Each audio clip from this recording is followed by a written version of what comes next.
حبايبي حبايب طمطومة، شايفين العظمة دي؟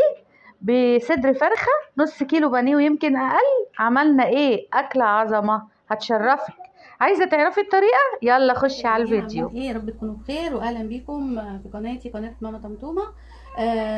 وان شاء الله هنعمل النهارده وصفه حلوه قوي وموفره. هنعمل كفته الفراخ. وهنضيف لها اضافات بحيث ان هي تدي لنا كميه كبيره قوي من اقل كميه فراخ هنستخدمها. و بس كده نسمي ونصلي على رسول الله صلى الله عليه وسلم. وان شاء الله نبدا بقى وصفتنا النهارده. يلا بينا على المقادير. احنا هنعوز ده نص كيلو فراخ بانيه انا فرماها، و دي كوبايه بقسماط. بس طبعا كوبايه البقسماط هناخد على قد احتياج القوام بتاع الكفته. هنعوز قرن فلفل احمر وقرن اصفر وقرن اخضر، وممكن تستبدلي بفلفل بس اخضر بس رومي. نص حزمه بقدونس كده، وبصلايه وطماطميتين. وهنعوز نص معلقه بابريكا، نص معلقه بهارات فراخ، ربع معلقه سبع بهارات، ربع معلقه فلفل اسمر، نص معلقه كمون، ونص معلقه بهارات كفته. وعندي هنا دي بطاطسايه انا سلقتها بقشرها كده. رجعت لكم تاني يا حبايبي. طبعا اول حاجه هنعملها ان احنا هنجيب اسياخ الخله بتاعتنا اللي احنا هنعمل عليها كفته، وهنكون مسخنين كده ميه وهنحطها بالشكل ده، وهنسيبها بقى علشان خاطر تشرب من الميه فما تتحرقش معانا في الفرن لما نيجي ندخل الكفته. هنركنها على جنب بقى الاسياخ. طبعا اول حاجه هنعملها يا حبايبي بعد ما نقعنا اسياخ الشيش طاووق في الميه السخنه، هنجيب كده الفلفل هنقطعه،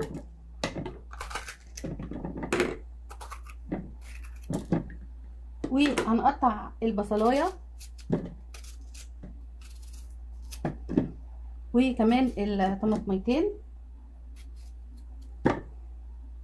وهحط عليهم شويه ملح كده، معلقه صغيره، عشان بس اما اجي اصفيه ينزل ميته. هروح افرمهم في الكبه وهرجع لكم.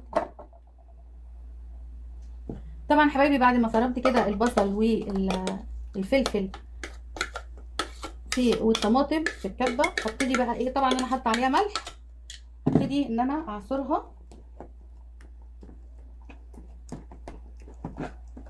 اعصرها كده جدا عشان هاخد الميه بقى بتاعتها وهاخد التفل بتاعها. طبعا يا حبايبي بعد ما عصرنا وصفينا البصل والطماطم والفلفل ده الميه بتاعتها، طبعا احنا هنعوزها، وهنبتدي نجيب الكبه تاني ونحط فيها الفلفل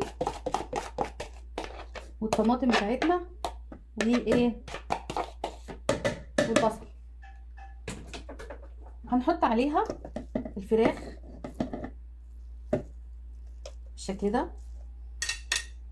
طبعا الفراخ بتبقى غالبا ما فيهاش ماده دهنيه، فدي حوالي معلقتين من الدهن، وممكن تحطي ليه خروف.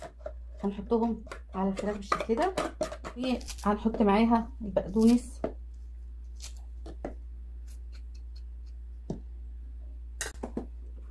وهنحط التوابل اللي احنا اتفقنا عليها.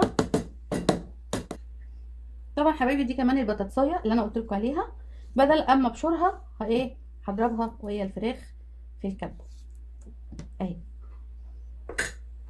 هحط طبعا شويه ملح، وبعدين لو عاوزنا تاني يبقى نزود. هروح بقى اضرب ده كله في الكبه وافرمه كويس وارجع لكم. رجعت لكم بقى تاني يا حبايبي. هنعمل ايه؟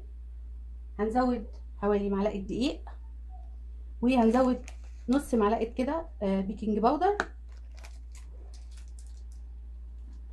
وهنحط معلقتين بقسماط لغايه اما نشوف هي هتحتاج تاني ولا لا. انا عايزه العجينه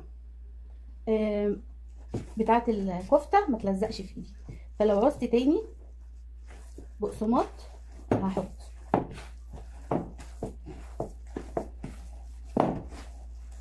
تعجنيها بقى طبعا كده كويس.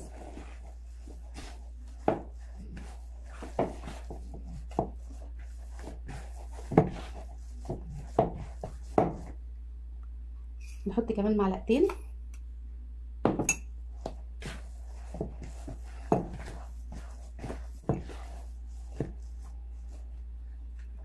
هنحط دول كمان، يعني كده تقريبا حطينا مج الا ربع بقسماط.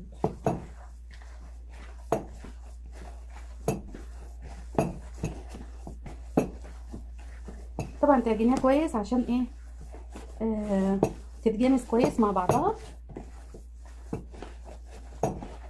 حبه ملح كمان.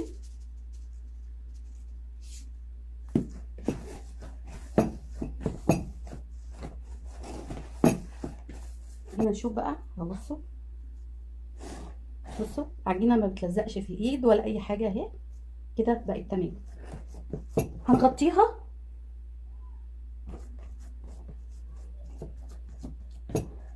هنغطيها بفويل ستريتش وهنحطها في التلاجة تستريح حوالي نص ساعة كده، ونرجع نكمل وصفتنا. ورجعت لكم تاني يا حبايبي. دي طبعا المية اللي احنا صفيناها من البصل والطماطم.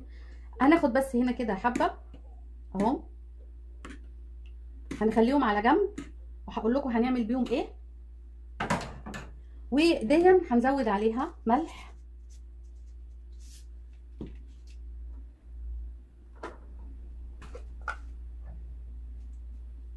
وحبة فلفل اسمر كده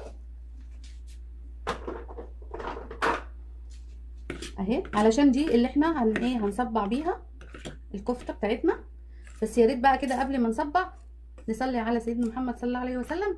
والناس اللي معايا تنزل بقى، يلا انزلي اعملي لي لايك واطلعي صبعي معايا يلا. تمام. دي السياخه اهي، احنا بعد ما صفيناها من الميه بتاعتها اهي. هنيجي بقى دي الكفته اهي، طبعا بعد ما عدى عليها حوالي نص ساعه بقت جميله جدا. بصوا عامله ازاي، تحفه طبعا. هنجيب بقى السياخ، طبعا هنجيب مثلا حوالي اربع عواد خله كده. وهنعمل ايه، هنجيب بقى قطعه كفته بالشكل ده مثلا.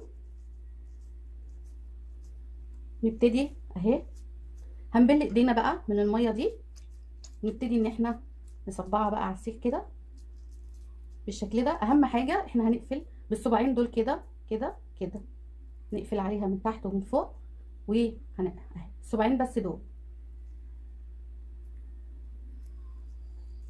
بالشكل ده حتى يبقى شكلها حلو اهي. وهنجيب صاج زي ده كده اهو، نحط عليه الشبكه بتاعتنا ونرص عليه الكفته بتاعتنا. هي مش هتلزق فيه لان طبعا فيها دهن، فلما الدهن ينزل مش هتلزق فيه. هنكمل بقى، هنعمل له كمان واحده اهو، 4 كده تسيخ من الخله اهو. هنجيب اهو صباع الكفته كده بالشكل ده، ونبتدي نحطه بالشكل ده. هنبل ايدينا ونبتدي نفردها كده الاول اهو، نبتدي نقفل عليها بالصباعين دول كده بس اهو بالشكل ده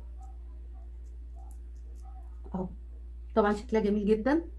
ونبتدي نرص تاني على الصاج بتاعنا بالشكل ده. هخلص بقى بقيه الكميه وارجع لكم تاني. طبعا حبايبي بعد ما صبعت كميه الكفته كلها، بص شكلها ولونها جميل ازاي. انا طبعا مولعه الفرن بسخنها، سخنت قوي. وهبتدي ان انا احط الكفته شويه صغيرين 10 دقايق واطفي واولع الشوايه. تمام. هي تقريبا هتاخد حوالي تلت ساعه في الفرن وهتبقى استوت في منتهى الجمال. هنحطها في الفرن بقى وارجع لكم تاني بعد ما تستوي. بس يا ريت اللي معايا بقى ما ينساش ينزل لايك ويعمل لي كومنت حلو كده من بقكم الحلو. يلا بقى نحط الكفته الجميله دي في الفرن وبعد كده هنرجع بعد ما تستوي. دي الميه اللي هي بقى اللي انا حشتها من الميه اللي عصرناها من البصل والطماطم والفلفل، هحط عليها كده معلقه كده، معلقه دبس رمان ومعلقه صويا صوص، وهقلبها بقى كويس.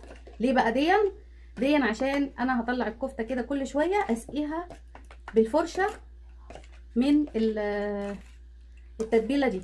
كل شويه كده هتطلعيها وتسقيها من التتبيله دي بالفرشه. تمام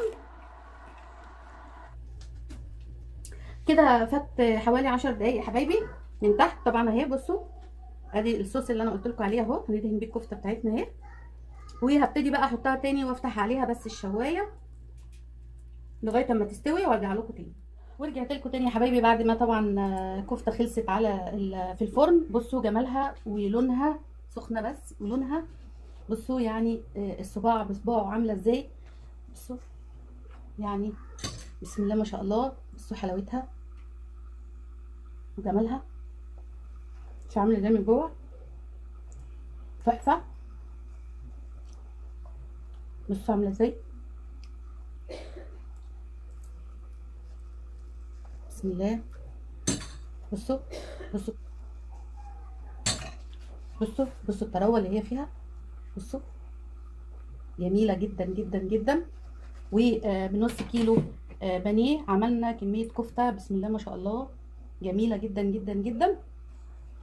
يا ريت اللي لسه في الوصفه معايا في الفيديو معايا ما ينسانيش بقى باللايك والشير، ويجرب وصفه الكفته الفظيعه دي. طبعا نقدر بقى احنا ايه نفكها، بنفكها كده بالراحه اهي اهي.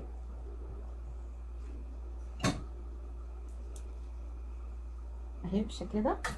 بقى كده تولعي قطعه فحم كده وتحطيها على الكفته بتاعتك كده، قطعه دهن او حبه زيت، وتروحي مغطيه الكفته بتاعتك كده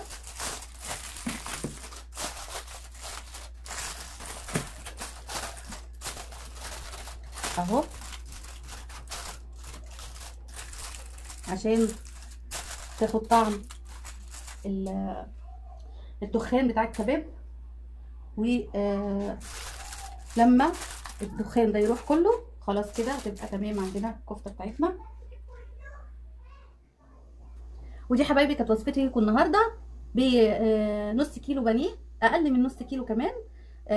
عملنا كميه كفته محترمه، احلى كفته فراخ تدوقوها، طعم وريحه ولون روعه روعه روعه. ان شاء الله تجربوها وتعجبكم. وطراوه واخر حلاوه. بصوا عامله ازاي، بصوا يا جماعه عامله ازاي. يا ريت كده ان شاء الله تجربوها وتعجبكم، وتقولوا لي في الكومنتات. واشوفكم ان شاء الله في وصفه جديده من وصفات طنطومه. مع السلامه.